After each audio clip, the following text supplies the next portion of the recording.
रात के गहरे सन्नाटे में एक पूरा का पूरा गांव अचानक खाली हो जाता है।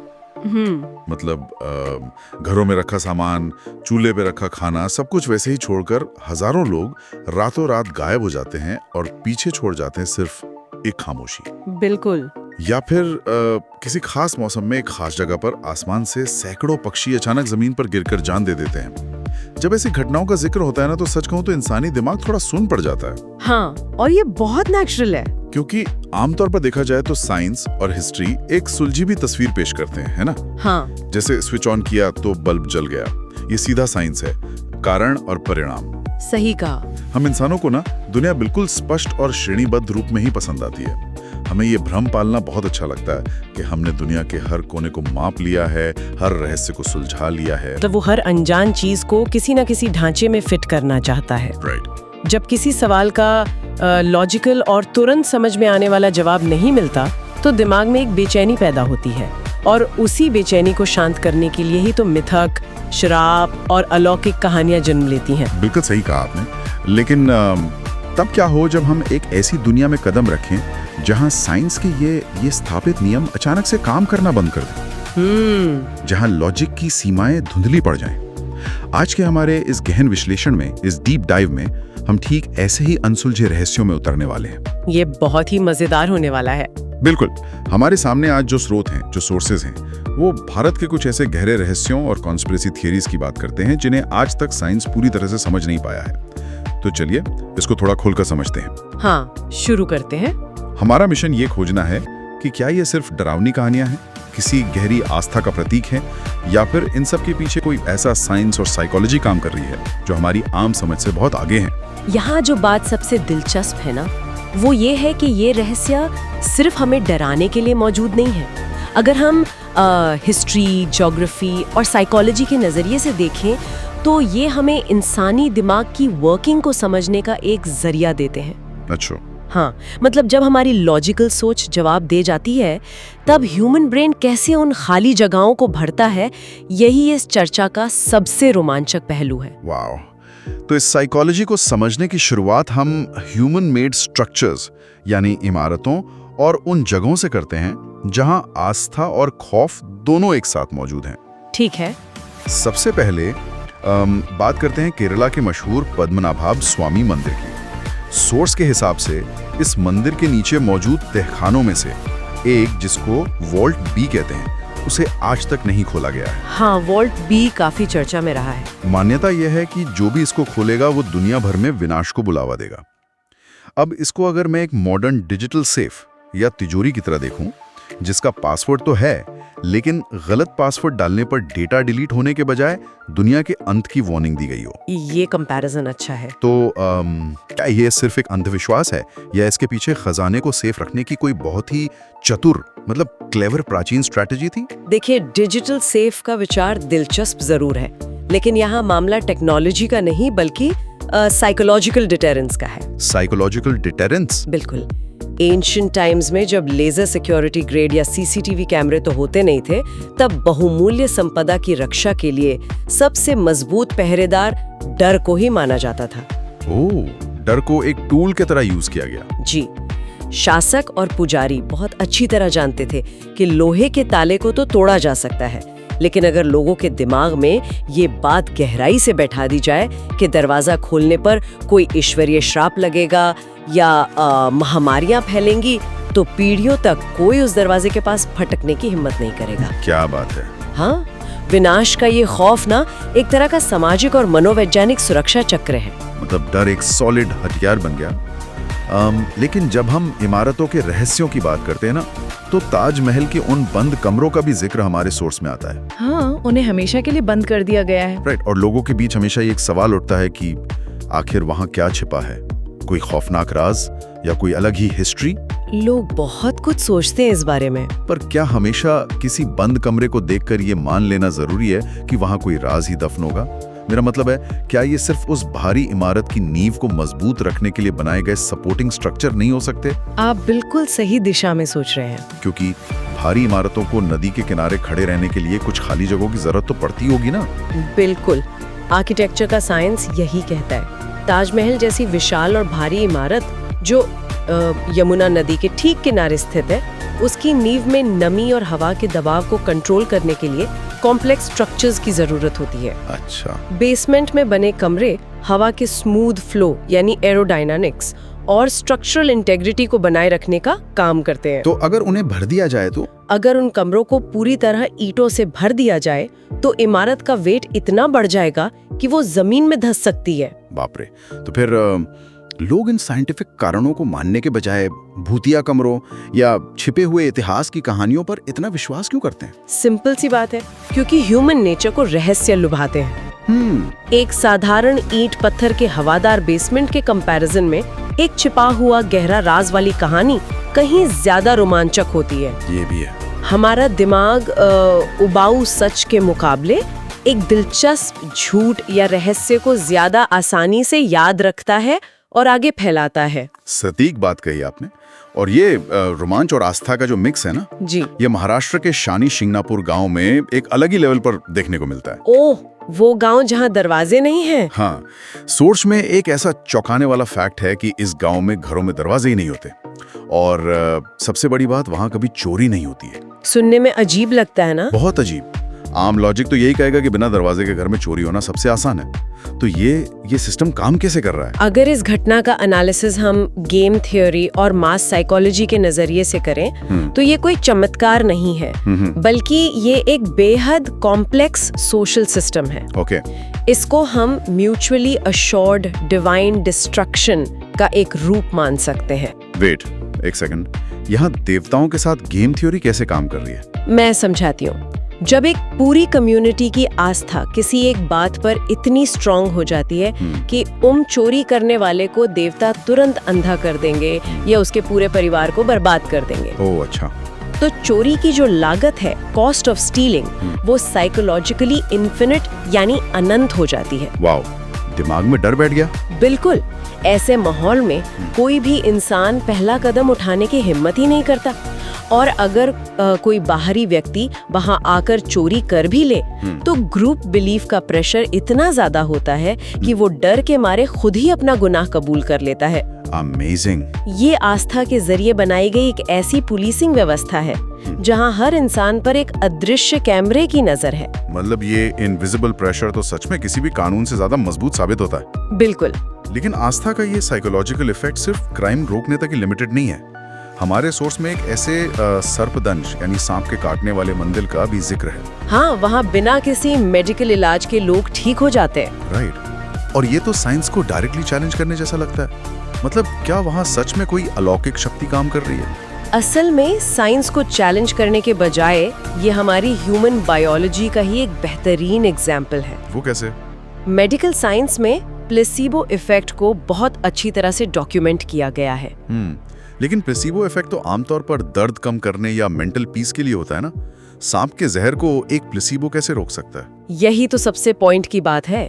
पहली बात, इंसानों को काटने वाले सभी सांप जहरीले नहीं होते। अच्छा, ड्राई बाइट्स जिसे कहते हैं? हाँ, कई बार ड्राई बाइट होती है जहाँ सांप जहर नहीं छोड़ता, लेकिन इंसान डर और पैनिक की वजह से आने वाले कार्डियक अरेस्ट या दिल के दौरे से मर सकता है। ओह, डर से जान चली जाती है। बिल्कुल। और दूसरी बात, जब सांप के काटने के बाद इंसान ऐसी किसी मंदिर में पहुंचता है तो उसका दिमाग ये पूरी तरह से मान लेता है कि अब मैं सेफ हूँ। दिमाग शांत हो जाता है। जी, ये स्ट्रॉन्ग बिलीफ बॉडी में पैनिक को कम करता है, जिससे हार्ट रेट धीमी हो जाती है। और धड़कन धीमी होने का मतलब है कि अगर थोड़ा बहुत जहर बॉडी में गया भी है ना तो वो धीरे फैलेगा। एग्जैक्टली। ब्लड सर्कुलेशन स्लो होने की वजह से वो जहर बॉडी के बाकी हिस्सों में बहुत धीमी स्पीड से फैलेगा। आस्था और विश्वास इंसान के पैनिक को रोककर उसे वो कीमती टाइम दे देते हैं जिससे उसकी जान बच जाती है। ये सच में सोचने पर मजबूर करता है कि आस्था, बॉडी और माइंड का ये कॉम्बिनेशन कितना सटीक हो सकता है। लेकिन अब इमारतों और आस्था की इन कहानियों से थोड़ा बाहर निकलते हैं और उन रहस्यों की तरफ बढ़ते हैं जो और भी ज्यादा खौफनाक हैं। चलिए। ऐसे रहस्य जहां सिर्फ एक या दो लोग नहीं बल्कि पूरे के पूरे कम्युनिटी ही हिस्ट्री के पन्नों से गायब हो गए। और यहाँ बात आती है राजस्थान के कुलधारा गांव की। कुलधारा की कहानी बहुत फेमस है। हाँ, सोर्स कहता है कि ये एक ऐसा गांव है जहां की पूरी आबादी एक ही रात में अचानक गायब हो गई और जाते जाते एक श्राप दे गई कि वहां कोई भी दोबारा नहीं बस पाएगा। कुलधारा का इतिहास और जो वहाँ की लोक कथाएं हैं उनका मिक्सचर बहुत गहरा है। राइट। हिस्टोरिकल एविडेंसेस बताते हैं कि 19th सेंचुरी की शुरुआत में हेवी टैक्सेस और वहाँ के दीवान सलाम सिंह के अत्याचारों की वजह से पालीवाल ब्राह्मण्स ने इस गांव से पलायन किया था। अच्छा, लेकिन पूरी कम्युनिटी का इस तरह गायब होना आज के टाइम में तो किसी मॉडर्न मास गोस्टिंग जैसा लगता है ना? हाँ, शब्द अच्छा चुना आपने। मतलब अगर रैशनली सोचें तो क्या इतने सारे लोगों का अपने माल मवेशी और सामान के साथ एक ही रात में बिना किसी को भनक लगे निकल जाना वाकई पॉसिबल है, या फिर कहानी का कुछ हिस्सा इंटेंशनली थोड़ा ड्रामेटिक बनाया गया है? आपने ठीक पकड़ा। ये रातों रात गायब होने की बात असल में एक मिथक हो सकती है जो वक्त के साथ साथ स्ट्रॉन्ग होती गई। लेकिन इस पूरी घटना में सबसे मजेदार हिस्सा वो श्राप है। बिजनेस और कॉर्पोरेट दुनिया में एक स्ट्रैटेजी होती है जिसे पॉइजन पिल कहा जाता है। पॉइजन पिल मतलब किसी चीज को इतना जहरीला या हार्मफुल बना देना कि कोई दूसरा उसे लेना ही ना चाहे? बिल्कुल। पालीवाल ब्राह्मण्स उस एरिया के बहुत ही स्किल्ड किसान और वाटर मैनेजमेंट एक्सपर्ट थे। जब उन्हें मजबूरन अपनी उपजाऊ जमीनें और घर छोड़ने पड़े तो उन्होंने ये श्राप गढ़ा। ये श्राप एक तरह की हिस्टोरिकल पॉइजन पिल थी ताकि जिस अत्याचारी शासक ने उन्हें निकाला है वो या कोई और उनकी छोड़ी हुई जमीनों और घरों का यूज ना कर सके। क्या बात है। और देखिए ना, ये श्राप इतना असरदार साबित हुआ कि आज 200 साल बाद भी वो गांव वीरान पड़ा है। वाओ, मतलब ये एक साइकोलॉजिकल सिक्योरिटी वॉल थी जो बिल्कुल पद्मनाभ स्वामी मंदिर के दरवाजे की तरह ही काम कर रही है। एकदम सही कंपैरिजन है। लेकिन कुलधारा से थोड़ा अलग जब बात उत्तराखंड की रूपकुंड झील की आती है ना, तो वहां बच निकलने का मौका किसी को नहीं मिला। हाँ, ये बड़ा डार्क रहस्य है। सोर्स में बताया गया है कि इस कंकालों से भरी झील में जो करीब 16,000 फीट की ऊंचाई पर है, वहां सैकड़ों ह्यूमन स्केलेटन्स मिले हैं। जी। वो लोग कौन थे और एक साथ कैसे मरे, ये बहुत लंबे टाइम तक एक मिस्ट्री बनी रही। देखिए, जब एक साथ इतने सारे कंकाल मिलते हैं ना, तो दिमाग सीधे किसी मास मर्डर या भयंकर महामारी की तरफ जाता है। बिल्कुल। और रूपकुंड का रहस्य इसलिए भी इतना गहरा था क्योंकि कंकालों के पास कोई वेपन या हथियार नहीं मिले थे, जिससे युद्ध या नरसंहार वाली थ्योरी तो रिजेक्ट हो गई। तो फिर हुआ क्या था वहाँ? यही तो पॉइंट है। जब साइंस किसी बड़ी ट्रेजेडी का ठीक कारण नहीं बता पाता, तो वहाँ लोकल कहानियां जन्म लेती हैं। हाँ? वहाँ की लोक कथाओं में कहा जाता था कि पहाड़ की देवी नंदा देवी ने गुस्से में आकर तीर्थयात्रियों पर लोहे के गोलों की बारिश कर दी थी। लोहे के गोलों की बारिश। ये तो पूरी तरह से एक मिथक या फैंटेसी लगता है। इन कंकालों को क्लोजली स्टडी किया और उनकी डीएनए टेस्टिंग की, तो क्या पता चला जानते? क्या? ये एक ही ग्रुप नहीं था, बल्कि अलग अलग टाइम पर मारे गए लोग थे। पर जो सबसे बड़ा ग्रुप था वो लगभग 9th सेंचुरी का था। अच्छा। उनके कंकालों, स्पेशली खोपड़ियों और कंधों पर ऊपर से आई किसी गोल और भारी चीज के टकराने के क्लियर निशान थे। लोहे के गोले? नहीं, साइंटिस्ट ने कंक्लूड किया कि वो लोग किसी भयंकर ओलावृष्टि यानी हेल स्टॉर्म का शिकार हुए थे, जहां ओले क्रिकेट की बॉल जितने बड़े और हार्ड थे। वाओ, तो इसका मतलब ये हुआ कि नंदा देवी के लोहे के गोलों वाली कहानी असल में उस भयंकर ओलावृष्टि का ही एक मेटाफर थी। बिल्कुल। मतलब साइंस ने आखिरकार उस मिथक के अंदर छिपे सच को बाहर निकाल लिया। ठीक कहा।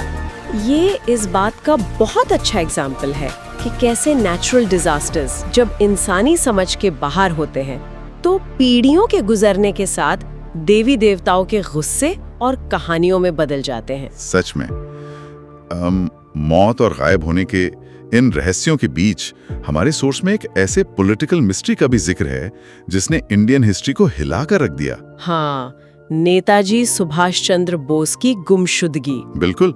सोर्स क्लियरली दो मेन थियरीज की बात करता है कि क्या उनकी डेथ 1945 के उस ताइवान प्लेन क्रैश में हुई थी, या फिर वो जिंदा बच गए थे और बाद में गुमनामी बाबा के रूप में लाइफ बिता रहे थे। ये बहुत सेंसिटिव टॉपिक है। हाँ, और यहाँ हम क्लियरली बता दें कि हम सिर्फ सोर्स में दी गई थ्योरीज को सामने रख रहे हैं, किसी साइड को एंडोर्स नहीं कर रहे हैं। बिल्कुल। पर मेरा सवाल ये है कि एक प्लेन क्रैश जो टेक्निकली एक आम हादसा हो सकता है, वो इतना बड़ा रहस्य कैसे बन गया? इसका कनेक्शन डायरेक्ट हमारी सोशियोलॉजी से है।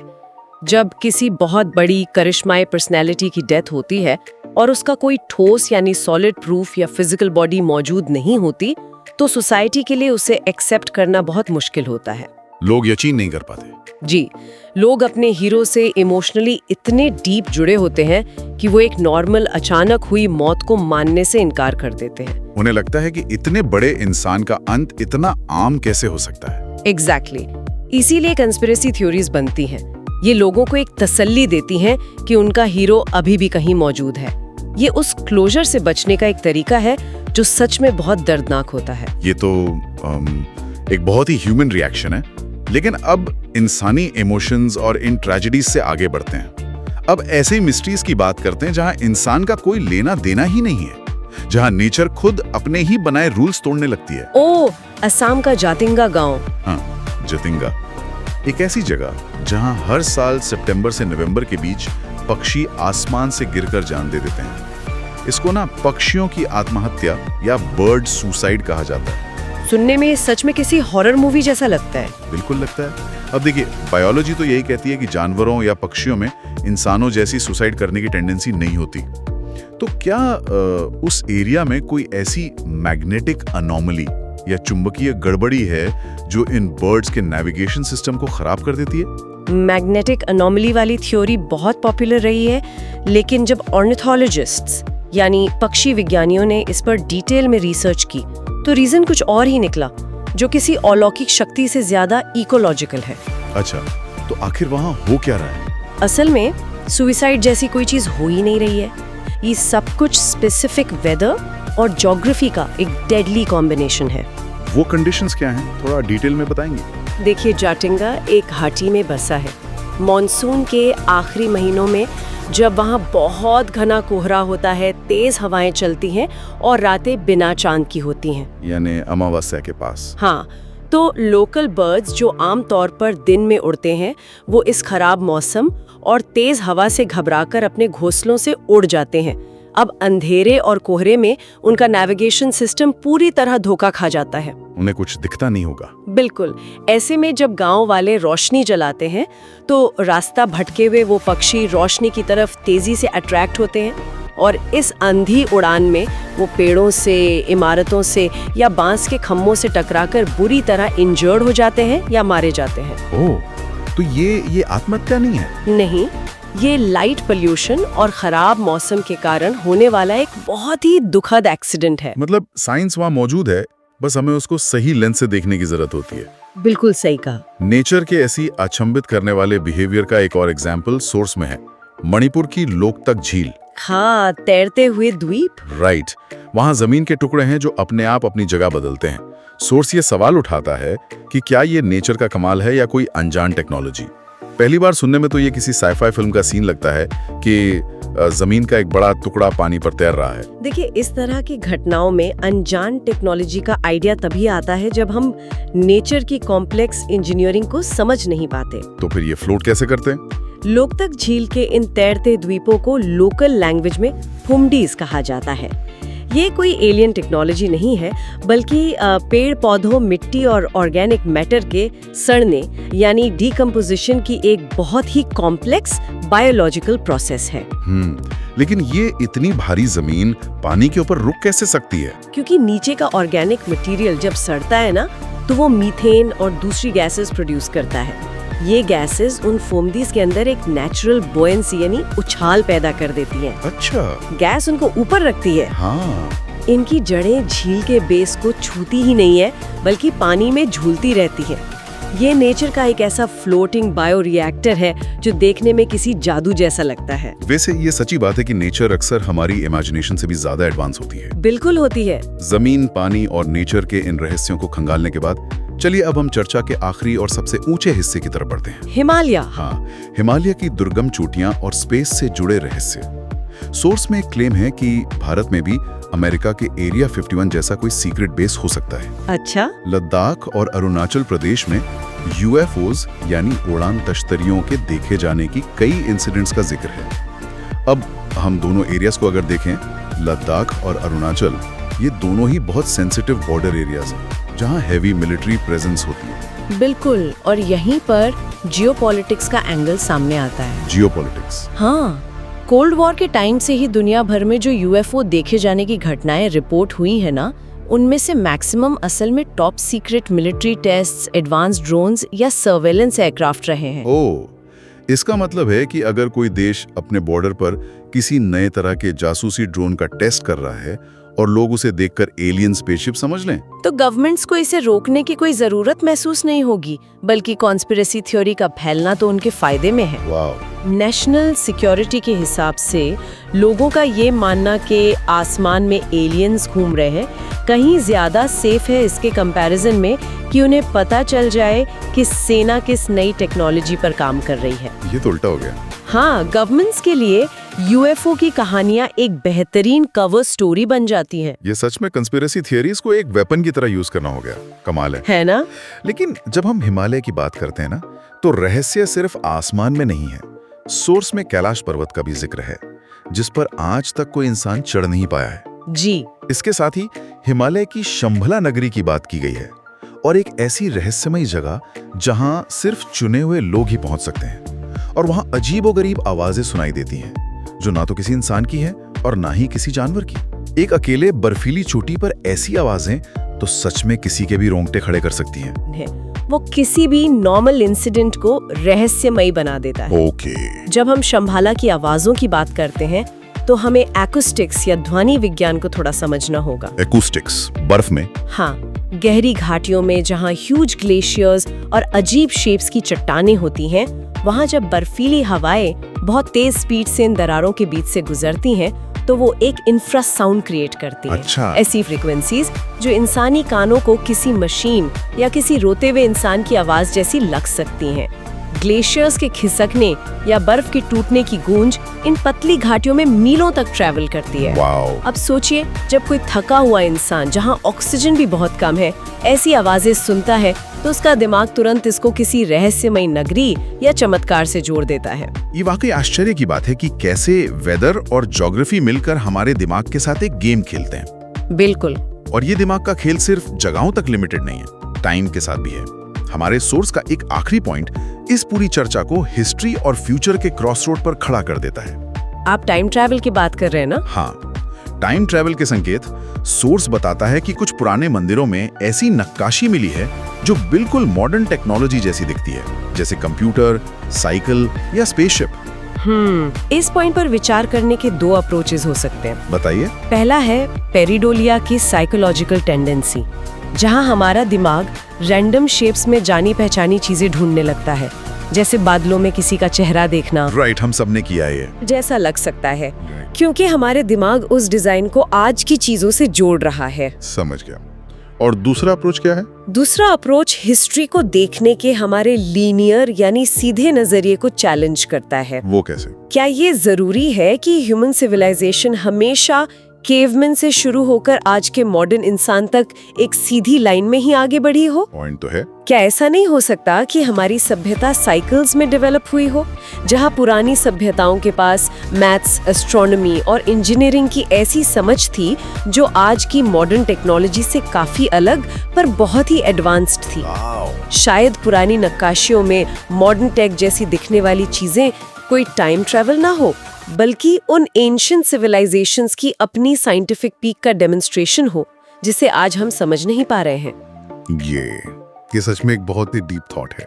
तो अगर हम आज के इस पूरे डीप डाइव को रैप अप करें, तो ये क्लियर होता है कि सोर्स में दिए गए ये जितने भी मिस्ट्रीज हैं, चाहे वो वॉल्टबी का डर हो, शनि शिंगनमपुर का डिसिप्लिन हो, जाटिंगा के पक्षी हो या हिमालय की आवाजें हो, इन सब के पीछे एक लॉजिक है। हाँ, इनके पीछे आस्था, साइकोलॉजी और साइंस का एक बहुत ही कॉम्प्लेक्स नेटवर्क काम कर रहा है। साइंस के पास उनके बहुत से जवाब हैं, पर यह भी सच है कि हर नया जवाब एक नया दरवाजा खोल देता है। बिल्कुल ठीक कहा। साइंस एक कंटिन्यूअस सफर है, कोई फाइनल डेस्टिनेशन नहीं।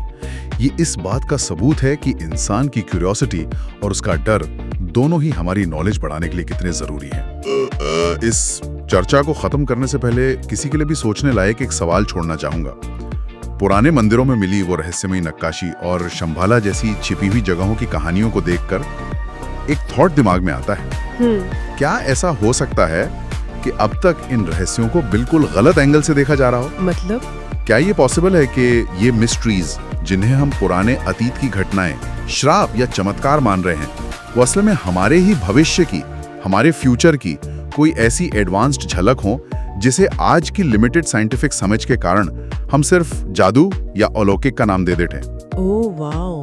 जरा सोचिए, जिस साइंस को आज हमने एकदम क्लियर और फाइनल मान लिया है, क्या वो खुद फ्यूचर के किसी बहुत बड़े रहस्य का सिर्फ एक छोटा सा हिस्सा है? ये एक ऐसा आइडिया है जो हिस्ट्री और साइंस के इन सभी फैक्ट्स को एक बिल्कुल नए फ्रेम में रख के सोचने पर मजबूर कर देता है।